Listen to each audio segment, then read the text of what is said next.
Hello and welcome. Today I will be ranking Ali Hazelwood's books from my least favorite to my favorite. I'm going to start off by saying that really I don't hate any of these books. There's just something about Ali Hazelwood that I find to be incredibly addictive. It's like she writes drugs into her book, and I say this as mainly a fantasy reader. I would say that that's my main genre, and then I'll read like mysteries and romance and maybe the occasional literary leaning book just as like a palate cleanser between fantasies. So I don't read a broad range of romance. There's a few authors that I really like, and Ali Hazelwood is one of them. They're just so addictive in the best way, and I think her chemistry between all of the characters just absolutely jumps off the page to the point where I need to be devouring these books in 1 to 2 days, and the person just cannot speak to me or I will be very upset. Like, no one can interrupt the reading of this book. So without further ado, let's get started. In last place, I have Love on the Brain. This was her second release after The Love Hypothesis, and I think this book gets probably undue hate, but part of the reason why it's last on my list and probably a lot of people's list is just because it followed The Love Hypothesis, which was this unique, refreshing romance in the genre that followed women in STEM, and I was just so excited because I took a lot of science classes in college, even though I was not actually a STEM major, it was adjacent, and so I was like, I love science and I can't believe someone's actually writing about women in science with romance. It felt like a match made in heaven. And so The Love Hypothesis was unique, and this just felt like a little bit of a retread of The Love Hypothesis, but just with characters that lacked the same chemistry. I think one of the biggest misses in this book has to do with the Twitter connection between B, the main character, and Levi, because B has this Twitter account called like What Would Marie I almost said Marie Kondo.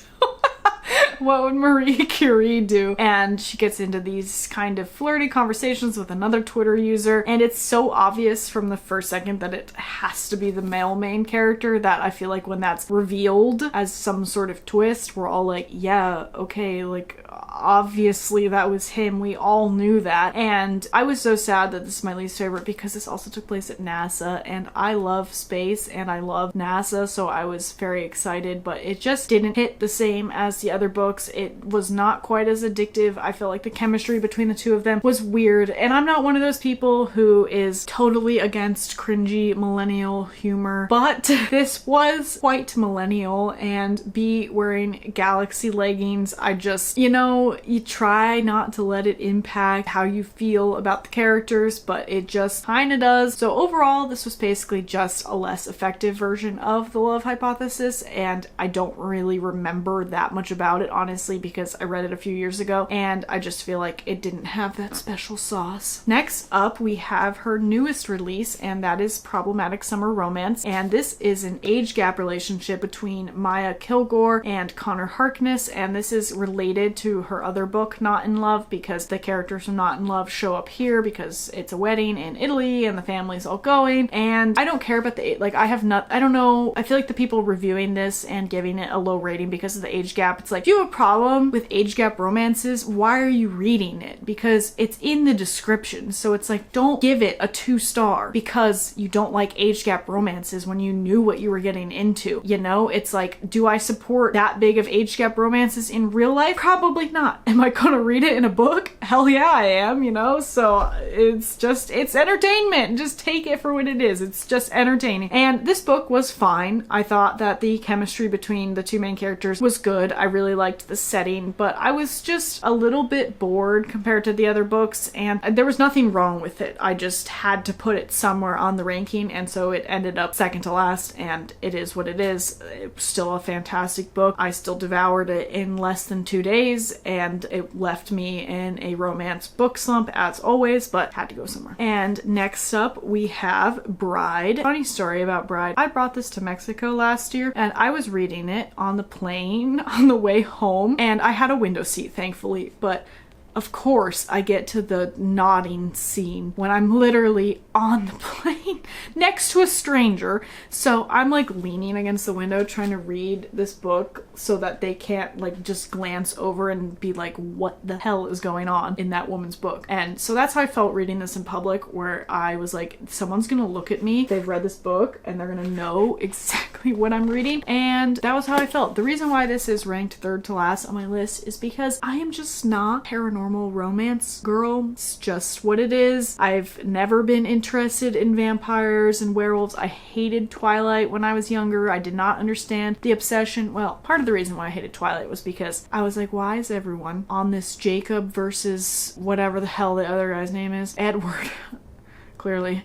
Jacob Edward, when Alice is right there. Like, when I read the books, I was, guys, she should obviously pick Alice. And everyone was like, I think we know things about you that you don't know about yourself. And I was like, yeah, you're probably right. Regardless of that fact, I thought this was very interesting. I do love a good marriage of convenience. The characters were all well-rounded. The chemistry was great. But like I said, just not a paranormal romance fan. So the whole, like, nodding thing, you know, it's just not up my smut alley. So it was like 80% okay and 20% so then that 20% just was enough to lower it down below some of the other ones as far as enjoyment, but it definitely was a good enough plot, and I appreciated kind of like a fantasy spin, and I thought the actual plot in this was very interesting, because if you've watched any videos on my channel, you will know that I love a romance book with plot, which is probably why I love Ali Hazelwood so much, because there's actually other stuff going on beyond just the romance. I can't stand when like characters are doing nothing. I need some sort of tension outside the romance, and this delivered perfectly on that. Next up, we have Not in Love. I think she said was her spiciest book, at least at the time that it came out, and that was definitely true. This is pretty much like a business romance, because the main character, Rue, is an engineer at this biotech firm, and it's undergoing a hostile corporate takeover. I absolutely loved Rue. The Ice Queen energy that she had, the emotional unavailability, it just really separated her from some of Ali Hazelwood's other characters. It made her feel very unique and different, and I appreciated that a lot. As someone who is not a dog lover, I did not enjoy the big focus on the dog in this book, but I will get over it. And I just feel like the corporate takeover business kind of vibes was not really as interesting as science, and so I just didn't care as much about that part of it. And as far as the spicy scenes in this book, I would say they were 95% effective and 5% a little bit cringe. And that's just the thing that makes Ali Hazelwood's books so good, is that she straddles the line perfectly between spice and cringe, and you just have to hope when you're reading a particular scene that it borders more on spice than on cringe, and I would say this book did that for the most part. There were definitely a couple parts where I was like, but not quite as big of an error as Galaxy Leggings, so that's why it ranks in the middle. And next up we have Where It All Started, The Love Hypothesis. This is perhaps a little bit of an inflated ranking based off of nostalgia, just because it was the first book that she released, and so it was the first thing that introduced us to Ali Hazelwood, and it was, like I had said earlier, the first book that I'd read that incorporated science and women in STEM with romance. And obviously this utilizes the fake dating trope, which is always very entertaining and interesting when it's well executed, and in this case it was well executed, and I just really like all of the lab and academic drama and politics that went on. I didn't realize that there was this much politicking in academia between PhD candidates and professors and funding, and I found all of that to be particularly interesting and definitely helped me finish this book, I think, in one day. And then I recommended it to my friend from college who is in biology, and I think she also read it in one day. So just because this is where it all started, and because I think Adam and Olive are iconic because of the fact that they were the first STEM couple, I have to put it in the middle. And in third place, we have Love Theoretically. This is by far the best of the original trio of STEM novels, like far above The Love Hypothesis and obviously eons above Love on the Brain. This book I read while I was on vacation with my fiance and his mom, and they kept trying to talk to me, and I was like, shut up. I cannot do anything other than keep reading this book. I was so addicted. Jack, I think, is one of my favorite of Ali Hazelwood's leading men. I was afraid that this would feel too similar to Love Hypothesis and Love on the Brain, but I didn't even care. Any similarities, I didn't care, because it was just so engaging and so good. The plot in this is that the main character, Elsie, is trying to get a job at MIT, and the cold-hearted professor who's in charge of the hiring committee committee is none other than her future romantic interest, but he is very like unemotional and rude and cold, and according to her and her mentor, this guy was the one who ruined her mentor's career, and so she has kind of like old beef with him, or at least she's carrying over her mentor's beef. And the chemistry between them was so explosive. That's why I could not put this book down, because I was just flipping the pages, ranting, kiss, kiss, kiss. Like, I just could not put it down until they finally kiss, and it was just definitely the best of the STEM novels. In second place, we have her second to most recent release, and that is Deep End. This follows a competitive diver at Stanford named Scarlett and the swim captain Lucas Blomquist, and she says that this is like her kinkiest book, so I went into it kind of expecting like fan fiction level kink, but it was relatively tame, which makes sense because it's a contemporary romance published by like a big publishing house. You know, there's only so kinky that they're actually going to let it get. But the reason why I love this so much is because I love competition, hence my love of plot in romances. There's just something about romance being framed by some sort of sporting event and competition that just, you know, you want to know whether they win, and you also want to know what happens with the romance, and so it's just unputdownable. For the first 150 pages of this, I was not sold on Scarlett as a character. I couldn't quite figure her out, and I wasn't sure that I actually liked her, but she definitely grew on me toward the end, and I felt like I started to understand her better. I really liked all the side characters in this, and I thought the college setting was just very interesting and a nice shift from some of her other recent books.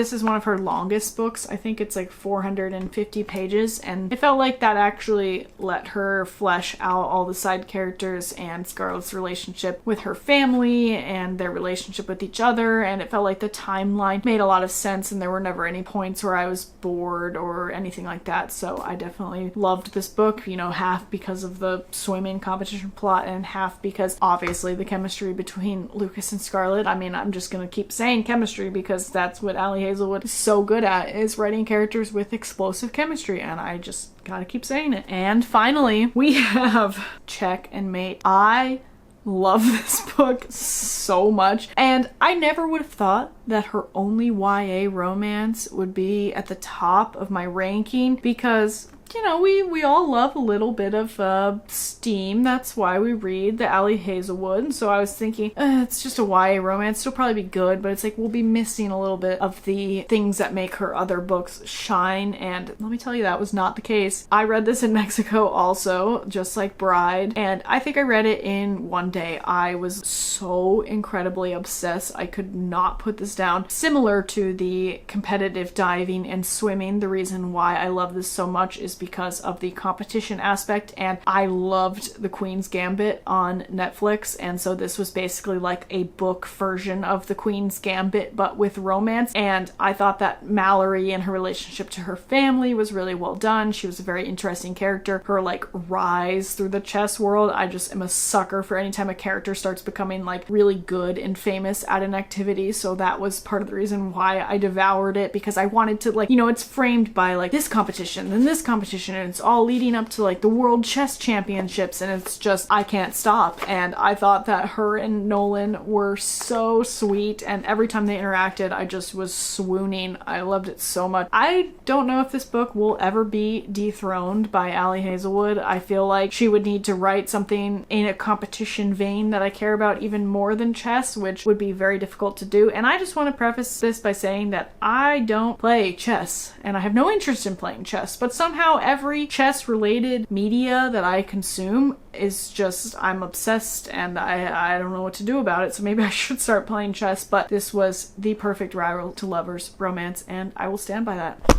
I wanted to do this same video for Emily Henry too, because my Emily Henry ranking is kind of unpopular, but I feel like I don't remember enough about what I didn't like or liked about some of the older books to be able to talk about them effectively, so I would have to reread them all. I don't really want to do that, so let me know what you thought of my Ali Hazelwood ranking and whether you agree or not, and bye.